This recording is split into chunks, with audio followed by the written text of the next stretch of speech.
En fait, j'attendais pas du tout mon enfant. J'avais pas du tout en tête d'avoir un enfant.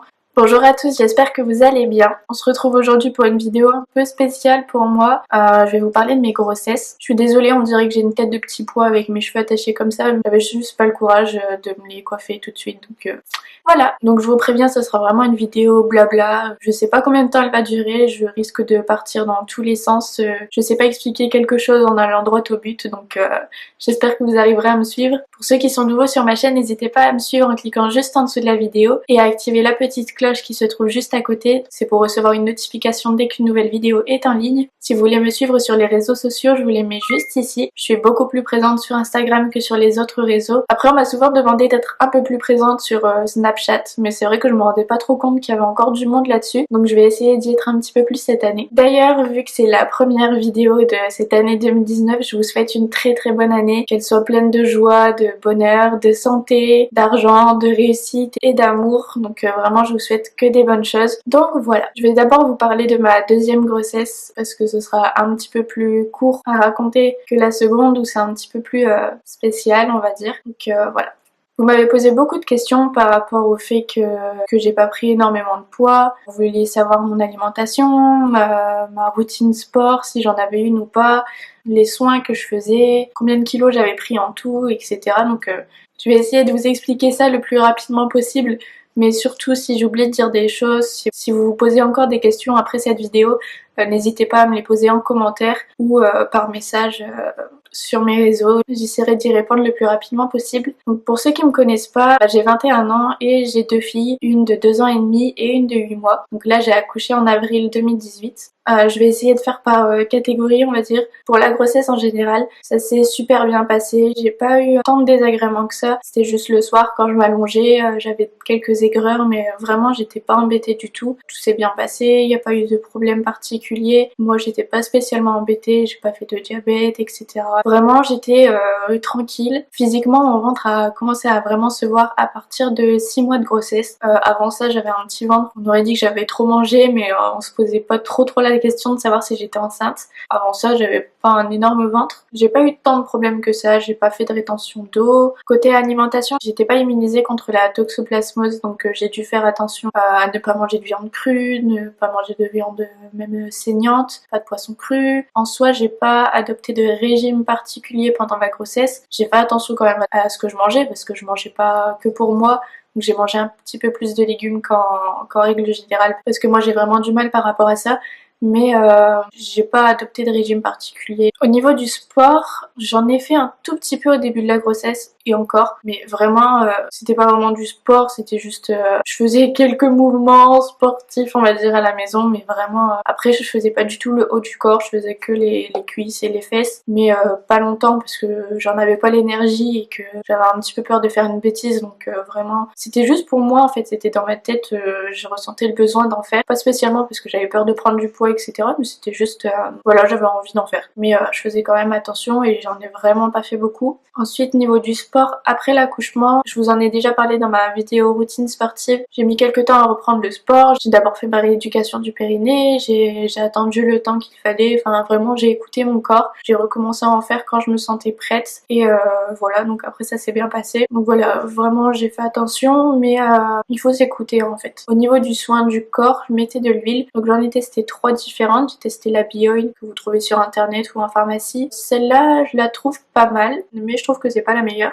Elle est un peu longue à s'absorber. J'ai testé une huile d'abricot qui est un petit peu plus épaisse que j'avais trouvé chez Auchan je crois, qui était pas mal. Je vais essayer de vous mettre le lien en barre d'informations parce que je ne sais plus du tout laquelle c'était. Et j'ai testé une huile Eucérine ou Eucérin, je sais pas comment on dit, que j'avais trouvé en pharmacie et celle-là c'était ma préférée. Elle est encore une fois elle est un petit peu plus épaisse et elle s'absorbe assez rapidement. Même après la grossesse, je sais qu'on peut pas totalement rattraper des vergetures. J'en appliquais dessus et j'avais l'impression que ça estompait un petit peu. Je sais pas si c'était psychologique ou si c'était juste que au bout d'un moment ça s'estompe, mais je voyais vraiment une petite évolution avec cette huile là. Par contre j'étais vraiment pas très régulière vu que mon ventre a mis du temps à se voir. Je me suis dit oh bah c'est pas grave, ça aura pas d'impact sur mon corps, j'en ai pas besoin. Et bah si, en fait vraiment il faut être régulière, il faut mettre, je crois qu'on dit une fois par jour pendant le premier trimestre et 2 fois par jour, donc matin et soir si ce n'est plus, pendant le reste de la grossesse. Moi vraiment j'ai commencé à le faire régulièrement à partir du moment, au dernier trimestre en fait, au moment où on a commencé à avoir mon ventre. Moi j'ai eu de la chance parce que même si j'ai pas fait super attention, j'ai quelques marques au niveau des hanches, mais c'est tout. Donc par rapport à ça j'ai vraiment eu de la chance je pense, parce que je pense que en général quelqu'un qui aurait fait comme moi aurait eu beaucoup plus de traces parce que j'ai pas fait attention, mais voilà. Au niveau des soins. Après au niveau des soins du visage, j'ai rien fait de spécial. Je mettais ma crème hydratante, je me nettoyais le visage tous les jours, mais c'était tout.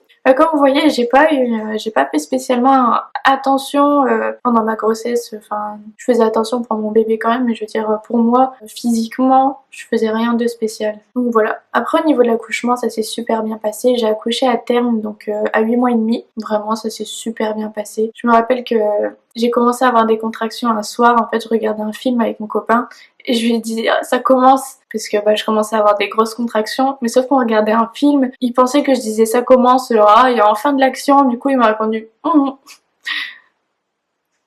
Du coup moi j'étais là en train de j'arrivais pas trop à parler non plus. Du coup j'ai chopé, j'ai dit ça commence pour lui dire que je commençais vraiment à avoir des contractions, et de là il a commencé à courir partout, il a préparé les affaires et on est parti directement à l'hôpital, et ça s'est passé super vite. J'ai demandé la péridurale parce que j'avais déjà en tête d'en demander une parce que je me voyais pas faire sans, et donc au bout d'1 heure à l'hôpital ils m'ont posé la péridurale, et de là ça a vraiment calmé les choses. J'étais tranquille, je sentais plus rien. 2 heures après, donc à 3 heures, elle m'a dit le travail commence vraiment à commencer, et 9 minutes plus tard ma fille était née. Donc vraiment je suis pas à plaindre, j'ai pas eu mal du tout. Les plus grosses douleurs c'était les contractions, donc pendant 1 heure, 1 heure et demie, mais c'était tout. Et quand je repense à tout ça, en fait je me dis que quand j'étais encore plus jeune, je voulais pas d'enfants. Enfin, je voulais des enfants mais je voulais adopter, parce que l'accouchement ça me faisait vraiment super peur. Quand on voit dans les films où les femmes elles sont là à hurler à la mort, j'ai mis une péridurale, c'est vrai que accoucher sans ça, j'aurais sûrement crié comme elle. Mais ça me faisait vraiment super peur, j'avais l'impression que tous les accouchements se passaient comme ça, donc ça me faisait flipper. Et au final, tout va bien. Donc voilà, donc ça c'était concernant ma deuxième fille. Concernant la première fille, donc j'ai accouché, j'avais 18 ans et demi. Donc comme je vous l'ai dit, c'était assez spécial parce que en fait j'attendais pas du tout mon enfant. J'avais pas du tout en tête d'avoir un enfant. J'étais encore au lycée, en fait j'étais en première. Ça m'est arrivé à la fin de mon année. En fait clairement j'ai fait un déni de grossesse, donc je savais pas du tout que j'allais avoir un enfant, je savais pas du tout que j'étais enceinte, vraiment rien. Donc en fait, moi je prenais la pilule, c'était la première fois de ma vie que je prenais la pilule. J'avais un peu honte de la prendre parce que j'avais l'impression que c'était un peu tabou, alors non, c'est normal, enfin voilà. Donc je posais pas de questions. Ce qui s'est passé, c'est que à la période où j'ai pu tomber enceinte, parce qu'au final on sait pas exactement, mais j'étais souvent malade. Moi, ce que je savais pas du tout, c'est que quand on était malade et qu'on vomissait par exemple, et la pilule pouvait partir avec. Ça je le savais pas du tout, je reprenais jamais derrière, donc voilà. Donc d'ailleurs si vous avez des questions par rapport à votre moyen de contraception, n'hésitez pas à demander à vos parents ou à vos médecins, parce que moi je sais que j'avais peur de demander tout ça. Non, je me posais pas de questions spéciales non plus, mais j'osais pas trop en parler. Donc voilà, donc pendant toute ma grossesse du coup j'ai eu aucun symptôme, j'étais indisposée, enfin j'avais mes règles, je me sentais pas spécialement bizarre ni quoi que ce soit. Donc j'ai fait ma scolarité, j'étais donc comme je vous l'ai dit en première, j'avais des périodes de stage en fait au moment de mon accouchement. En fait si vous voulez, j'ai accouché un mardi. Je vous ai dit que j'allais partir dans tous les sens parce que j'ai du mal à m'expliquer. J'ai accouché un mardi, 2 week-ends avant. J'étais allée au parc Astérix avec mon copain. On a fait tous les grands 8, tous les manèges qui bougeaient le plus on va dire. Une semaine après, j'ai commencé à avoir un petit ventre, mais vraiment comme si j'étais ballonnée, mais en même temps mon ventre était super dur. Vraiment ça se voyait pas plus que ça sur le moment. Et du coup le week-end d'après le parc Astérix, je suis allée à un mariage. À ce mariage j'avais mis une robe chemise avec une ceinture juste en dessous de la poitrine, donc vu que mon ventre commençait à se voir un petit peu, ça faisait une toute petite boisse. Ça faisait en plus une robe chemise, ça fait vraiment robe de femme enceinte au final. J'étais allée comme ça, il y en a plein qui allaient voir mon copain discrètement en lui disant oh félicitations, on savait pas. On savait pas non plus. Du coup on leur disait non, j'ai juste trop mangé, c'est rien, merci, c'est gentil quoi. Et donc voilà, donc on se posait pas plus de questions que ça. Et là-bas en fait j'ai bu une coupe de champagne et je me suis sentie mais vraiment pas bien du tout. Mais je me suis dit que, je sais pas, j'étais à un mariage donc je me suis dit que je supportais pas la chaleur, ou bien je supportais pas pas le monde parce que ça m'arrive assez souvent. Je me suis dit que c'était juste ça, je me sentais vraiment pas bien. J'ai abandonné le champagne, on a continué. Du lendemain je me sentais pas très bien, même ma mère elle avait vu mon ventre, elle s'est dit que c'était un peu bizarre, enfin qu'il soit si rond en fait. Il était pas énorme, mais ça faisait vraiment rond. Et la toucher, il était super dur. Du coup, j'ai pris rendez-vous chez le médecin du lendemain. Donc j'y suis allée, j'étais pas allée en stage du coup. Elle a regardé mon ventre, elle a touché, elle a mis son stéthoscope, donc elle a écouté. Elle m'a dit, vous avez eu quand vos dernières règles? Donc c'était une semaine avant, donc c'est ce que je lui ai dit. Elle m'a dit, ok, bah c'est tout. Du coup, elle s'est dit en fait que j'étais constipée, donc elle m'a donné la blinde de laxatifs, etc.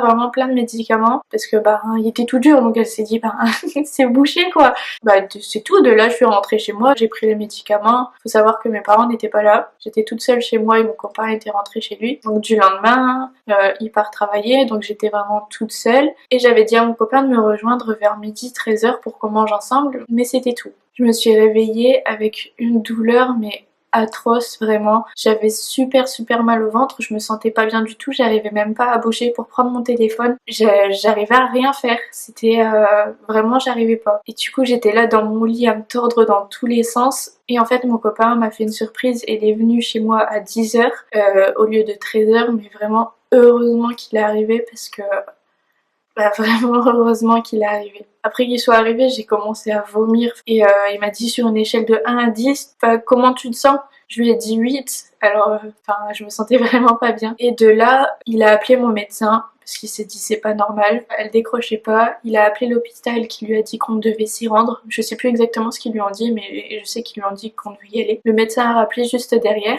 Il lui a expliqué mon état, etc. Elle lui a dit c'est une occlusion intestinale, il faut vite aller à l'hôpital. Donc de là on est parti. Donc on arrive à l'hôpital, je suis allée aux admissions des urgences. Elle m'a demandé s'il y avait du sang dans mes urines, je lui ai dit que non. Elle m'a demandé comment je me sentais, etc. Elle m'a demandé pareil sur une échelle de 1 à 10. Et de là elle m'a dit bah allez vous allonger sur un lit, on va vous emmener aux urgences. Donc c'est tout, on m'emmène et on me dit que mon copain doit attendre dans la salle d'attente. Entre deux il faisait quand même des allers-retours pour venir me voir. J'ai commencé à vomir par terre, etc. Et de là, mon copain il a vu qu'il y avait quand même pas mal de personnes devant moi aux urgences, donc il s'est dit je vais rentrer chercher des affaires parce qu'il sentait qu'on allait devoir y passer la nuit, sachant qu'on était encore fin de matinée. Et en plus de ça, juste avant, il y a un infirmier qui est passé dans le couloir tranquillement. Ah bah il y a 7 heures d'attente, voilà, bienvenue aux urgences. Voilà, donc de là mon copain est parti et j'ai commencé à me sentir de plus en plus mal, je vomissais par terre, j'ai appelé des infirmiers, tout ce qu'ils me faisaient c'était de me ramener un petit truc pour que je puisse vomir dedans au lieu de vomir par terre. Au bout d'un moment je me suis dit non c'est tout, faut que j'essaye d'aller aux toilettes parce que là ça va pas quoi. Et de là je vais aux toilettes, puis tout ce que j'ai réussi à faire forcément c'était pipi parce que je devais pas aller aux toilettes. Et là j'ai vu qu'il commençait à y avoir du sang dans mes urines, du coup je me suis dit oh oh. Et à côté, j'avais entendu qu'il y avait une infirmière qui s'occupait d'une dame âgée pour l'aider à aller aux toilettes. Et je me suis dit non, faut que j'aille la voir. Elle m'a regardée avec des gros yeux, bougez pas. Elle a dit à la dame d'attendre, qu'elle allait appeler quelqu'un d'autre. Je sais plus trop. Elle a laissé la dame. Et elle a été me chercher une chaise roulante. Elle m'a dit de m'asseoir et elle m'a dit c'est pas pour vous faire paniquer, mais pour moi vous êtes enceinte et vous êtes en train d'accoucher. Je l'ai regardé mais j'ai pas parlé pendant tout le long. Mon copain était parti, j'étais toute seule avec elle et de là elle m'a dit qu'il fallait que je fasse une échographie donc pour être sûre parce que elle c'était à vue d'œil et puis elle voyait comment j'étais mal mais voilà elle avait aucune preuve concrète donc il fallait que je fasse une échographie sauf que aucun médecin n'était disponible pour me faire une échographie. Donc j'étais dans le couloir pendant, je pense, une bonne demi-heure avec 7 infirmières autour de moi au moins à me soutenir, à me dire ça va aller, etc. Et en fait, elle m'a dit que les douleurs que j'avais, c'était des contractions et j'étais à des contractions toutes les 3 minutes. Donc clairement, j'étais vraiment en train d'accoucher. Et donc ensuite, c'est tout. Il y a un médecin qui s'est libéré. J'ai fait l'échographie. J'ai demandé à ne rien voir et à ne rien entendre parce que je me rendais pas trop compte de ce qui se passait. Donc et puis je voulais pas l'admettre je pense. Donc c'est tout, après on a regardé à combien j'en étais, j'étais à 7 cm sur 10. Donc de là on m'a emmenée directement en salle de travail. Elle a appelé mon copain en lui disant oui votre femme est en salle de travail, vous pouvez venir, c'est bon. Pour lui j'avais une occlusion intestinale quand il est parti donc forcément il s'est posé plein de questions mais il est arrivé très rapidement. De là j'entre dans la salle de travail et elle me dit vous voulez faire quoi? Je lui dis j'ai plus trop le choix maintenant. Et elle me dit, vous voulez accoucher sous X ou reconnaître votre fille? Et dans ma tête, ça a été directement, mais je veux pas rentrer chez moi avec un bébé dans les bras, enfin... Mes parents étaient même pas là, donc enfin non, je me voyais pas faire ça. Donc j'ai dit que je voulais accoucher sous X. Donc de là, ben ils ont changé le nom sur mon bracelet, donc j'avais un faux nom, un faux prénom, une fausse date de naissance. Et après mon copain est arrivé, donc on lui a tout expliqué et bah il est resté heureusement parce que bah, il y en aurait plein qui se seraient barrés, hein, clairement. J'ai vraiment de la chance de l'avoir, c'est enfin bref. Après, bah, c'est tout, on m'a posé la péridurale et pendant tout l'accouchement, j'ai demandé à rien voir et à rien entendre.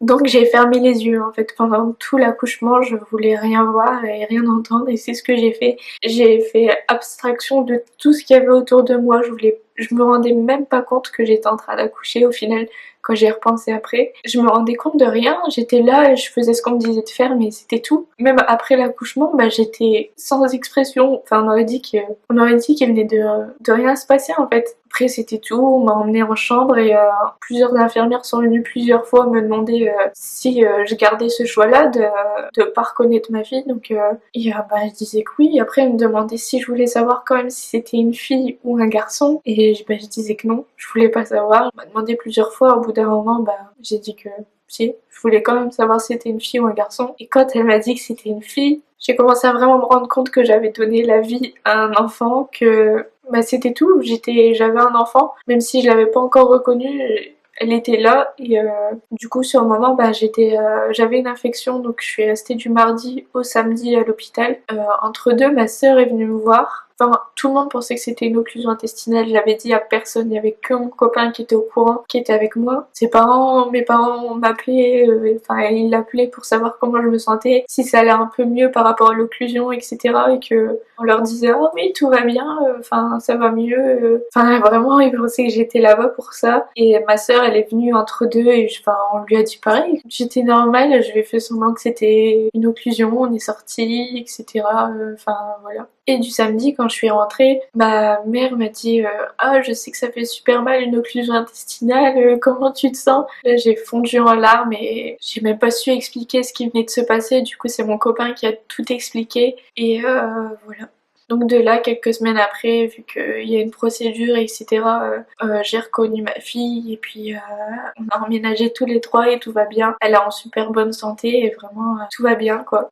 J'ai fini ma scolarité, j'ai passé mon bac, je l'ai eu avec mention, on a trouvé un moyen de garde, etc. Donc voilà, donc clairement j'ai eu un enfant bah, du jour au lendemain. Il a fallu apprendre bah, les gestes, enfin comment gérer un enfant, sachant que bah, pour moi dans ma tête j'en étais encore un. Voilà, ça s'apprend, normalement on a 9 mois pour s'y préparer. Après ça se gère quand enfin si ça vous arrive, ça se gère. C'est après moi je vois ça comme un cadeau. J'ai pas eu tous les inconvénients de la grossesse et puis bah maintenant j'imagine pas du tout ma vie sans ma fille, enfin sans mes filles. Maintenant elles sont deux et que vraiment elles sont la plus belle chose qui me soit arrivée dans ma vie, donc je regrette absolument rien. Mais voilà, j'ai dû apprendre à gérer tout ça, on a appris au jour le jour et ça s'est super bien passé. Psychologiquement j'ai eu un peu du mal, enfin je suis déjà assez fragile on va dire de base. On m'a toujours très protégée, j'ai toujours été l'enfant vraiment, donc vraiment surprotégée, on me disait jamais clairement les choses, etc.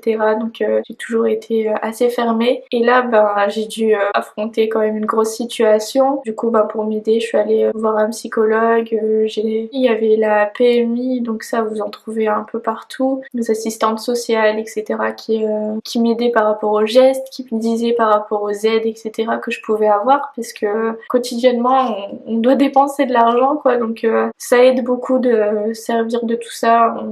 Donc voilà, donc pour ceux en fait parce que je parle de ça depuis tout à l'heure, mais pour ceux qui savent pas ce que c'est qu'un déni de grossesse, parce que je ne savais pas du tout ce que c'était, j'en avais jamais entendu parler avant que ça m'arrive, je savais pas, mais en fait c'est que quand la mère n'est pas prête psychologiquement à avoir un enfant, je sais pas comment ça se passe, mais le bébé se cache entre les organes et ça se voit pas. J'ai accouché à 8 mois et demi, donc j'étais à terme, elle faisait 2,5 kg, donc enfin vraiment ça se voyait pas. Elle est en bonne santé et tout va bien, sachant que pendant ma grossesse, bah j'ai bu, enfin, je suis allée au parc Astérix, j'ai fait tout ce qu'il faut pas faire pendant une grossesse et au final, bah, elle est en bonne santé et heureusement parce que ben voilà. Donc pour ceux qui me demandaient comment j'avais fait pour pas prendre trop de poids après mes grossesses. Comment j'avais fait pour pas prendre trop de poids après mes grossesses et voilà, bah mon corps l'a fait tout seul, il a géré la chose. Du coup bah voilà. Je pense que j'ai peut-être pas tout dit, vous avez certainement des questions par rapport à ça. J'ai longtemps hésité à faire cette vidéo parce que bah, c'est encore un sujet un peu spécial pour moi. Je me suis dit que ça pouvait peut-être permettre de vous informer sur ça, savoir que même si vous vous protégez, il y a toujours des petits risques aussi, qu'on ne sait pas tout, donc faut pas hésiter à poser des questions. Bah, dites-moi si vous en aviez déjà entendu parler. Moi j'avais 18 ans et demi et je connaissais absolument pas. Voilà, donc là dans cette vidéo je me suis vraiment livrée à vous. J'avais du mal à savoir si je me sentais prête à vous en parler. Déjà on va voir si, si je publie cette vidéo, même si je vous en ai parlé déjà hier sur Instagram pour vous dire que j'étais en train de la faire. J'ai fait ça aussi pour moi, me pousser et me forcer un petit peu à la publier, même si si je le fais c'est que j'en ai envie, mais c'est un peu compliqué. Même dans mon entourage, tout le monde ne le sait pas, enfin c'est pas quelque chose que je dis facilement. Voilà, donc c'est tout pour cette vidéo, j'espère que ça vous a plu, j'espère que vous avez réussi à me suivre jusque là parce que elle dure déjà 35 minutes cette vidéo et je sais que je suis partie dans tous les sens. Voilà, donc si vous avez d'autres questions, n'hésitez pas à me les poser en commentaire ou sur mes réseaux sociaux, j'essaierai de vous y répondre le plus rapidement possible. Encore une fois, si vous êtes nouveau, n'hésitez pas à vous abonner, tout ça.